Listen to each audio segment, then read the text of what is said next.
महिनावारीमा गडबडी आउँदैछ।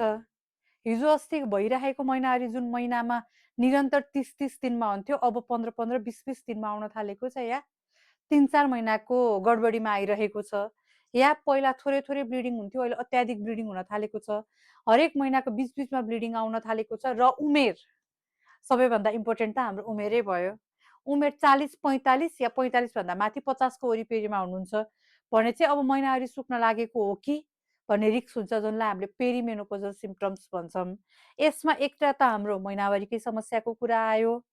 दोस्रो, मुड स्विङ, अर्थात् सानो सानो कुरामा रिस उठ्ने, कसैसँग बोल्न मन नलाग्ने, एकछिनमा खुसी लागिरहेको कुरा एकैछिनमा त्यही कुरामा दुःख महसुस हुने, अर्को कसैले केही भन्दा नि रुन मन लागे जस्तो, सानो कुराले नि चित्त दुखे जस्तो, या पिसाबमा समस्या, पिसाब फुलेर नआउने, चुइने, पोल्ने समस्या देखिरहेको छ, या राति निदाको ठाउँमा राति नै बिउजिन हुन्छ र फेरि निद्रा पर्दैन, या निदाउनै गाह्रो भइरहेको छ, या अर्को भनेको चाहिँ जिउ तातो भएर पोलेर आउँछ, एकैछिनमा चिसो भएर पसिना चिटचिट आउँछ भने यो सबै चाहिँ हाम्रो महिनावारी सुक्न लागेको सङ्केत हो।